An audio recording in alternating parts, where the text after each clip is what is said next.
thoughts on the marijuana pardons that were announced yesterday? Not really. I mean, I don't really care about marijuana. I certainly don't think people should be going to prison for smoking a joint. I also think we do have to be careful about, one of the things you've seen in like Colorado, for example, is especially young people, especially young lower income people, usage really shoots through the roof. So whatever we do, I do worry about making sure you don't have skyrocketing marijuana usage rates among young people, because it does have some pretty negative effects, school, other life outcomes, things like that. But I don't really care. Fair enough. Yeah. All right. Um, so you've been campaigning for a while now.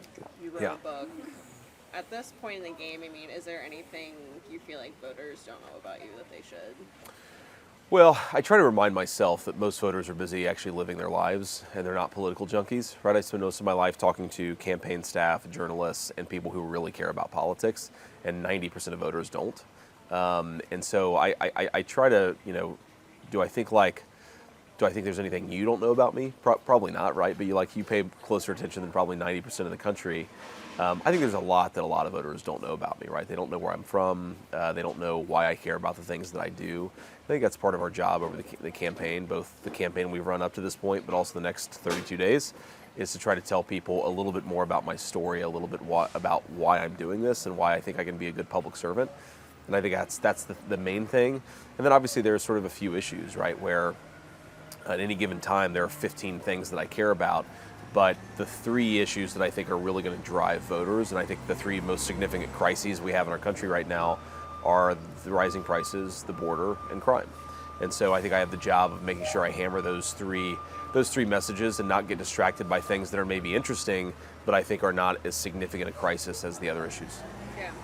Well, and speaking of the economy, I think, everyone at this point knows that that's top of mind for people. Yeah. So, if you're elected, what policies would you support that you think would help, lower costs and make it easier for people to kind of afford their day-to-day? Sure. So I think the most important thing, both from the perspective of businesses who are trying to hire, run their business, make things, but also from the perspective of individual consumers and just people trying to live their lives, is energy prices are just way, way too high. That's a utility bill problem. It's a gas pump problem, which unfortunately gas is going in the wrong direction right now. It's a fertilizer for farmers problem. It's a natural gas and steel manufacturing problem. Just across the board, energy is just way too expensive. And I think this is largely a self-inflicted wound, right? Global commodity prices are always going to shift here and there in ways that you can't control. But if you look at things like the Keystone Pipeline, shutting down that on day one, if you look at the really low number of oil and gas permits that the Biden administration has granted, I think that we've really shot ourselves in the foot when it comes to energy prices. And unfortunately, the justification for this, right, is, okay, people are worried about climate change and they want to get carbon emissions lower. But if you're shifting manufacturing to China and you're producing more energy in places like China and India, you're going to make the planet much dirtier than if you did that energy production here in the United States. And so I think both from an environmental perspective, but also an economic perspective, current energy policies don't make any sense.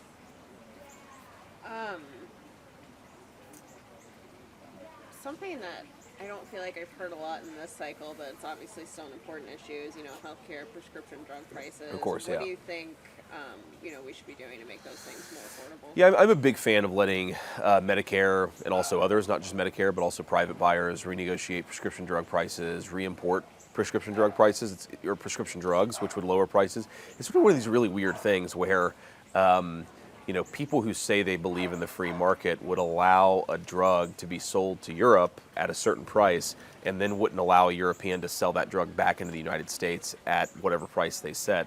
That would actually lower costs significantly, because the Europeans are basically parasitic off of the American biotech industry. And so they pay lower prices even though they get the same stuff that we do. I think we should bring some parity here. And that would lower prices for people. I think allowing Medicare, of course, to negotiate prescription drug prices is hugely important. There are a lot of regulatory things that we could do on prescription drugs. So one of the reasons why insulin is so expensive is because the FDA has been a total disaster, and it's basically given legal monopolies to companies that produce insulin. So of course they can jack up the price as much as they want to. So there's actually a lot that we could do to lower prices for people. And broadly speaking, like this is one of the issues where in the Republican primary I got beat up a little bit on it. I think, frankly, they should have attacked me more over it. But I've always been one of these people who says, like, we're not going to let people die on the streets. We're the richest country in the world, and we can't let people die from preventable illnesses because of a lack of health care. And so, like, broadly speaking, we could do a lot better job on that in this country. Yeah. Kind of leads me into another question. So, given your upbringing, obviously you came from a low-income family. Yeah. Today you are, part of a Republican Party that, doesn't necessarily want to spend excessively on government services, things Sure. like Medicaid, Social Security. So, Yeah. Given what you know about how those programs can, maybe help or hurt low-income people, Sure. What's kind of the line you Well, for you? I mean, I think one thing Republicans, we just as a party have to wake up to is this is not our grandfather's Republican Party, and it's not our grandfather's Democratic Party, right? A lot of the people who were union blue-collar Democrats in my grandparents' and my parents' generation are now Republicans, and I think we have to do a much better job. And I'm just talking about our party. We have to do a better job at serving those people. And so, when you see people sort of aggressively leaning into we need to cut Medicare, we need to cut Social Security, I think that there are ways we can save costs by bringing down the price of prescription drugs, for example, but I don't think that we should be throwing people out on the streets and saying, well, you're on your own now. Now, do I think sometimes the welfare system is bad? Absolutely, right? I think let me give you a couple of examples. One is that it discourages people from getting married. And so if you get married and you combine those two incomes, you can lose welfare benefits. We should be promoting marriage, right? If two people want to get married, that's a good thing. And Republicans should be supportive of it. Our welfare system shouldn't discourage it. There are also these hopefully you can still hear me, but there are these really significant benefit cliffs in our Medicaid system, for example. So I know a woman who a couple of years ago got a raise at work and actually asked her employer not to give her a raise because if she got it, she would fall off the Medicaid benefit cliff. So she'd get $2 more an hour, which is great, but then she'd lose her health insurance in the process. And so there are a lot of things that we could do to smooth out those benefit cliffs. We want people to make more money. We want them to become self-sufficient. We don't want to kick them off of their health care if they make $2 more an hour. And I think a lot of smarter public policy could fix those issues. So do I think there are reforms that we could make to promote people entering the middle class and becoming more self-sufficient? Absolutely. But I also think that our goal here is not just to save money, it's to promote prosperity and promote people living a good life. That's the goal here. If you can save money doing it, great. But if you have to spend money to ensure people have a good life, you've got to be willing to do it. Throughout the campaign, especially the past couple months, the nonprofit that you started to combat opioid addiction Sure. has garnered some criticism. With that issue specifically, I mean, up until this point, do you feel like you have been sort of effective in doing what you can to address it? And then if you're a U.S. Senator, what more do you want to do to kind of zero in on that? Yeah, I mean, for the nonprofit's perspective, I think that there's a lot that we could have done. I mean, I wish that it had been a more ambitious project. I think that we did do some good, and I think the Ryan campaign attacks on it are kind of ridiculous. Like, I still don't understand this argument that somehow I took money from the nonprofit, even though I put $80,000 of my own resources into the nonprofit, and it did help people. I mean, we did do some good psychiatric treatment, some good mental health support for people, so I'm proud of that, but certainly I wish that it could have done more, and I wish that it had done more. I think broadly speaking, you have to look about this from, there's a supply and a demand problem. It's very simple. You have to cut down the supply of fentanyl coming into the state of Ohio. I think that's primarily a border problem. It's also a China problem because a lot of the fentanyl is being manufactured in China and then brought in through the southern border. And then there's a demand problem, right? You see this pretty consistently that when people lose their jobs, when people lose their livelihoods, the demand for opioids goes through the roof. And so we have to make sure people have better lives. They have access to treatment facilities when they want to take the first step to recovery. And I think if you do all those things, you can hopefully tamp down on the demand for opioids, but also block the supply. You do that, you start to solve the problem. You've talked about this a little bit, but I do, sir. What's that, man? Thank you. Appreciate it. Okay, thank you. To what, in this kind of post-Dobbs universe that we're in, to what extent do you think the federal government should be involved in making abortion policy? I've said this pretty consistently. I'd like it to be primarily a state issue, and you and I talked about this, I think, at the Farm Sciences Review or wherever that was that we last saw each other. So when I think about like Ohio is going to want to have a different abortion policy from California, from New York, and I think that's reasonable. And I want, broadly speaking, I want Ohio to be able to make its own decisions, and I want Ohio's elected legislators to be able to make those decisions. I think it's fine to sort of set some minimum national standard. I mean, at the end of the day, are we okay? Okay, sorry, yeah. At the end of the day, when you're talking about a 5-month-old baby, no civilized country allows elective abortion in those circumstances. The most aggressive abortion, the most aggressive pro-abortion policy in the world is China.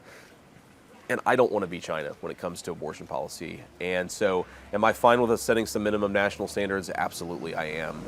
But within that frame, then I want the states to make these decisions. What, if anything, should the feds be doing to address climate change? Well, I guess I think we have to be realistic about what's going on and what we can do. If the argument is that a rise in carbon emissions is going to cause catastrophic global climate change, and look, I've become persuaded that climate change is certainly happening. I think some of the alarmism is a little overstated, right? People say that things are going to get much worse, much more quickly than the models and the reality have actually proven them out to be. That said, if you're going to address this problem, one is technology. You have to create new energy sources that are lower emissions. And number two, you have to deal with the consequences of a changing climate, whatever those consequences ultimately look like. And I guess my basic argument is we have a pretty good source of very low emission power. It's nuclear. And other countries have done this. They've done it safely. They've done it efficiently. And by the way, if we really invested in our nuclear energy resources, I think Piketon in southeastern Ohio, the most economically devastated part of our state, would really benefit from it. So my basic argument is really lean into nuclear energy and really lean into new technology development.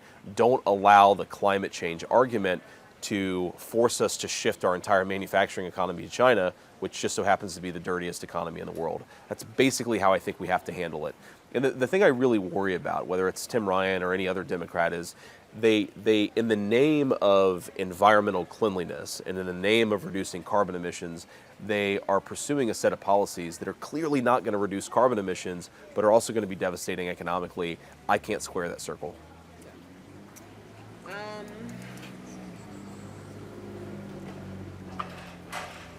Rewinding a little bit. Sure. Do you believe Biden was legitimately elected in 2020? Yeah, I mean, he's the president, right? He is certainly the legitimate president of the United States. The thing that I've always said here, and I'll repeat to you, is was the election in 2020 free and fair? Was it above board? And my answer is no. I really don't think that it was. And here's why. Here's the basic. There are many arguments we could make. But here's the thing that I think made the election fundamentally a problem in 2020. It's not, foreign people hacking into the voting machines and changing Biden votes into Trump votes or Trump votes into Biden votes. It's the influence of the technology industry on the election. So I try not to get involved or obsess over the vocabulary. Was the election free and fair? Was it rigged? Was it stolen? And I try to focus on the specific thing that I think happened, because I don't know how people can disagree that it happened, and also disagree that it's a problem. So about a few weeks ago, Mark Zuckerberg confirmed what a lot of us had suspected, which is that the leadership of the FBI told him to censor a story that was incredibly damaging to Joe Biden. It was about Hunter Biden's business dealings, the famous Hunter Biden laptop story. Mark Zuckerberg said that he censored that story at the behest of his own government. And if you look at independent analysis, they suggest that millions of votes would have changed hands if people had just been aware of that story, because it reflects very poorly not just on Hunter Biden, but on his father, who's now the President of the United States. Is it okay that a technology company at the behest of our government censors information that influences millions of votes? I just think the answer is clearly no. And I don't know how people who say they care so much about our democracy, capital O and capital D, can ignore the influence of these very powerful companies on our elections. I don't care what people call it, but that's a problem, and it's a problem I'd like to solve. Talked about capital D democracy. We did a poll recently that covered a lot of things, including, kind of issues that are important to people. And threats to democracy were at the top of that list. Now, I think Sure. that means different things for different people. Of course. So, from your perspective, are there any threats out there, and if so, what do you think the kind of most pertinent ones are? Yeah, absolutely. I mean, the one that I just I just pointed out, I think, is a major threat to democracy. I mean, something relatively bipartisan. I mean, over 200 years in this country. I mean, you go back to Teddy Roosevelt or go back to Franklin Roosevelt, there was a recognition that large corporations should not be able to influence American politics. And look, I worry about this with the influence of money. I think our campaign finance system is totally jacked up. But a much, much more significant concern is you can't let these companies control the flow of information in a way that benefits one party or another. 90% of people get their news from social media, whether it's TikTok, Facebook, Instagram, like the whole suite of social media. That is now the modern public square. We can't let the modern public square be controlled by companies, some of whom, by the way, have a financial interest in China and expect to have a functioning democracy. It's comparable to what would it have looked like in 1938 if Nazi Germany had went and bought up the 5 biggest newspapers in the United States of America? Everybody, Democrat and Republican, would have been like, that's not okay. That's a threat to our democracy. Certainly, I think it's a threat today. Last question. What do you think are the strengths and weaknesses of the GOP right now? Well, I think a weakness is what we just talked about. I mean, I think that we have an entirely new group of voters. They're more working class. If you look at it, compared 2020's electorate for the GOP to, say, 2012's electorate for the GOP, it's more racially diverse, more blacks, especially black men, a large number of additional Latinos who are in the GOP coalition, a large number of additional white voters, especially white working class voters. That coalition is just different. And I think that a lot of GOP leadership, they don't maybe like their new membership. They prefer the country club GOP membership that they had 20 or 30 years ago. I happen to really like our voters, and I think that we have to do a better job at serving them. So I think that's the biggest weakness in our party. Sorry. Did you see her? Poor woman.